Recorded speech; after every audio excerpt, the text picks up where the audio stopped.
Hey guys, what is going on? This is Wrestlelamia back with another episode. March has barely begun, but the wrestling world's busier than ever. Join us now as Wrestlelamia looks at the wildest news stories and rumors you need to know, including Raw ratings, AEW's virus policy, virus cancellations, and superstars worried about WrestleMania being cancelled, Paige's possible comeback, Booker T uncertain about Becky vs. Baszler, and more.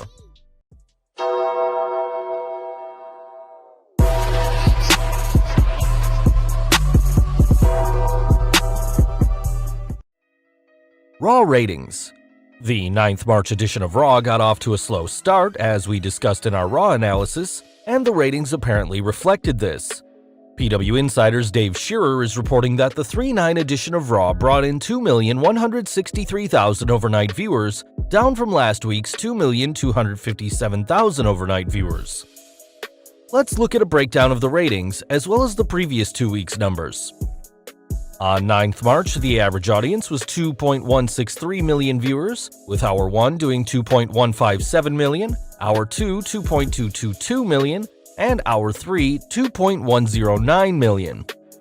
The 2nd March episode had a 2.257 million average audience, with Hour 1 doing 2.358 million, Hour 2 doing 2.297 million, and Hour 3 doing 2.115 million. And the 24th February episode had a 2.21 million average audience, with Hour 1 doing 2.246 million, Hour 2 doing 2.78 million, and Hour 3 doing 2.106 million. Diamond Dave Meltzer broke the ratings down, noting, "The first hour audience of 2.16 million was also a new low for a non-holiday modern show without major sports competition, substantially lower than the previous low mark of 2.25 million on February 24. What makes it worse is that the show came the day after a pay-per-view." As Wrestlelamia noted in our Elimination Chamber recap, the pay-per-view wasn't promoted much, yet featured several excellent, outstanding matches marred by a boring main event meant to spotlight Shayna Baszler's dominance. As you can see from the ratings, Hour 2 increased, and Hour 3 only dropped 5% compared to the previous week's 7% drop. Meltzer observed that Raw won all 3 hours in the 18 to 49 demographic, which is always good. Is Paige returning to the ring? The recent announcement on Raw that Paige was headed to Friday Night SmackDown to confront SmackDown Women's Champion Bayley has some fans speculating the anti-diva may be cleared for a return to the ring. There have been murmurings about this for several months, but nothing concrete. PW Insider's Mike Johnson spoke about why Paige may be returning. "The Paige thing is weird. A lot of people wrote me like, did she get cleared? Is something up? I haven't heard she's cleared, but in a world where Edge is wrestling Randy Orton at WrestleMania, I don't put anything past WWE, and I think the fact that AEW exists has changed their parameter in terms of what they're willing to allow talents to physically do in the ring." Edge's return was the worst-kept secret in wrestling, as the Rated R superstar talked about breakthroughs in stem cell treatments possibly allowing him back in the ring. Once Edge was spotted at the WWE, his return was imminent, leading to his debut at this year's Royal Rumble. What about Paige, however? What might motivate the WWE to allow her back into the ring? Johnson mused, "There were chats between Edge and AEW, and magically Edge was cleared to return to the ring.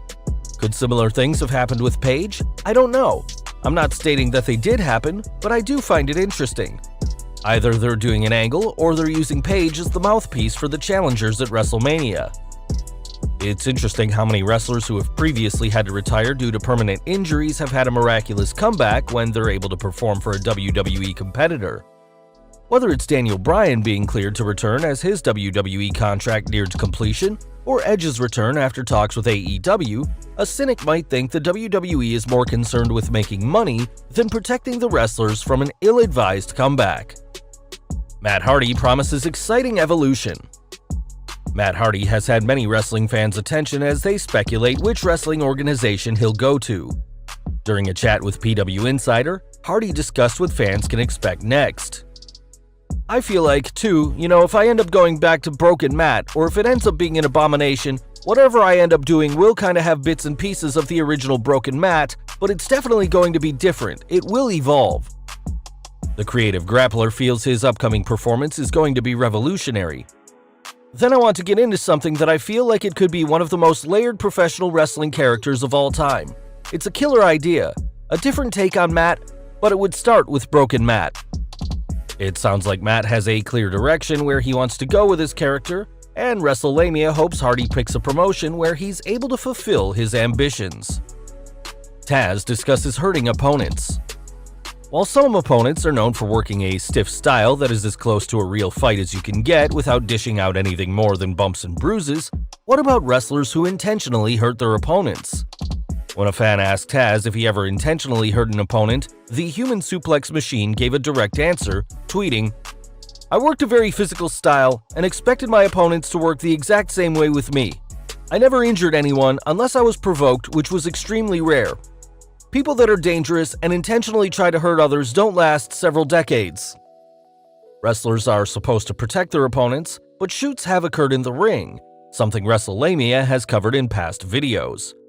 Violating the wrestler's rule of protecting your opponent is arguably the biggest breach of the wrestling code. Excalibur discusses why he wears a mask on commentary. AEW commentator Excalibur is always recognizable alongside Tony Schiavone and Jim Ross due to the exotic wrestling mask he wears along with his business suit. Some fans are puzzled by Excalibur's choice of attire, but during a talk with Chris Van Vliet, he said he has a good reason for wearing the mask. "Well, it may shock people to learn I used to wrestle professionally. I started in Southern California, where there is a big lucha libre tradition, just being north of Mexico. Lucha libre being the Mexican style of professional wrestling, and masks are prevalent not only in lucha libre, but in all facets of Mexican culture." Excalibur may look odd wearing a mask, but there's no denying he's a good announcer and helps round out AEW's three-man booth. Virus statement. All AEW events are currently moving forward as scheduled. Of course, the safety and well-being of AEW fans, partners, and talent is always our top priority, so we will continue to closely monitor the rapidly evolving situation regarding and be guided by government officials, health organizations, and venue management. AEW will update ticket purchasers if there are any changes to the event schedule, and we encourage everyone in the AEW family to be good to themselves and each other by taking preventative actions as recommended by the CDC and WHO. Former AEW World Champion Chris Jericho thinks the virus situation is being blown out of proportion. Le Champion talked to TMZ Sports about the disease and whether it will affect his upcoming Fozzy tour. "I don't think the public should panic so much. Unless the cops tell us we can't, we're not canceling. Mass hysteria, man." Jericho isn't the only wrestler reacting to the virus. Former Intercontinental Champion Braun Strowman took to Twitter, advising fans, "Let's all take care of each other by taking proper precautions, practice good hygienes, and wash these hands." In his tweet, the Monster Among Men released a short video promoting the importance of hand washing. Virus cancellations. It continues to be a concern for promoters in Japan. New Japan Pro Wrestling just announced, after NJPW events between March 1 and 15 were cancelled as a result of the virus outbreak and acting under the recommendations laid out by a specialist government task force meeting on Tuesday, March 10th, New Japan Pro Wrestling has arrived at the decision to cancel the 5 events remaining in the New Japan Cup Tour between March 16 and 21. While the virus situation in Japan has seen cancellations, what about Wrestlemania?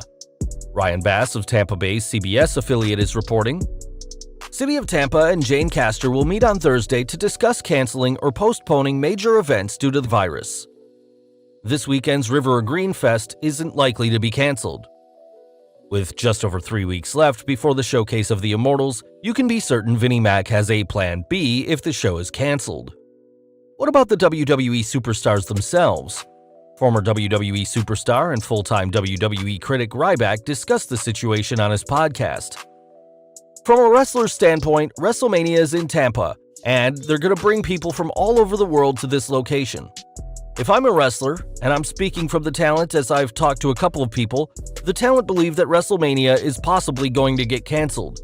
This is a business and it will impact a lot of things, but you have to protect the wrestlers at all costs.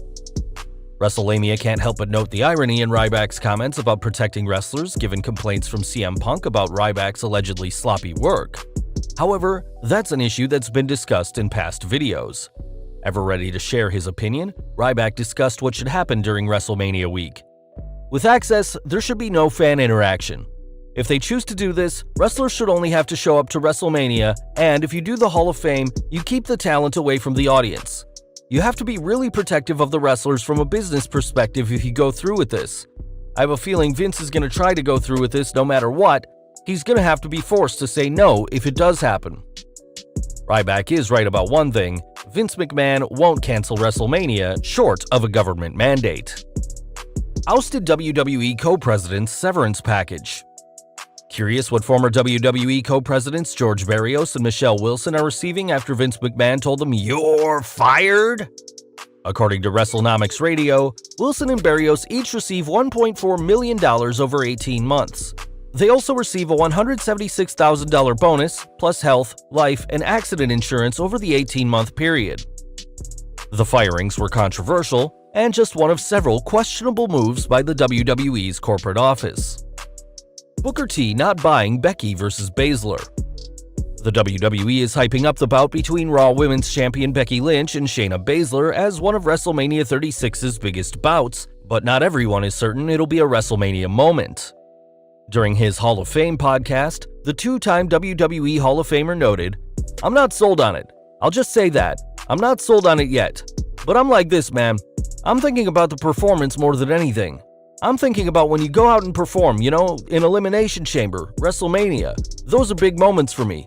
Going into a match like that, I trust Becky Lynch. Becky has done a lot of good things over this last year. She's put herself in a position to, be called the man." Booker discussed how Becky has worked with some of the best female performers on the planet, and he's uncertain how things will go when she and Shayna lock up. Now I'm wondering, Becky Lynch against Shayna Baszler, how is that thing gonna go? How are they gonna match up? As far as going out there and creating some beautiful magic? Because at the end of the day, it really is all about Shakespeare. It really is all about going out there and performing for the fans. With WWE heavily pushing its women's revolution, it seems likely both performers will rise to the occasion, putting on a good match. Wrestlemania's only concern is that WWE might go extreme and have Baszler squash Becky, much as Brock Lesnar did at SummerSlam a few years back. Nia Jax back in action? Several sources are reporting that Nia Jax is returning to the WWE soon, including PW Insider. You may recall Jax underwent double knee surgery in 2019 following WrestleMania and has been cleared for several weeks. Johnson reports Jax will be performing on SmackDown. Another Rock movie filming soon. Last but not least, PW Insider is reporting that Dwayne "The Rock" Johnson's upcoming film Black Adam is scheduled to begin shooting in July. The film is based on DC Comics anti-hero Black Adam, who originally battled Shazam. The Internet Movie Database has the film scheduled for a 22nd December 2021 release date. Well guys, there you have it, the wildest wrestling news stories and rumors you need to know. What do you think about these wild stories? Be sure to leave your comments, and don't forget to subscribe to our channel, follow us on Instagram and Twitter, and I'll see you next time for some more wrestling content.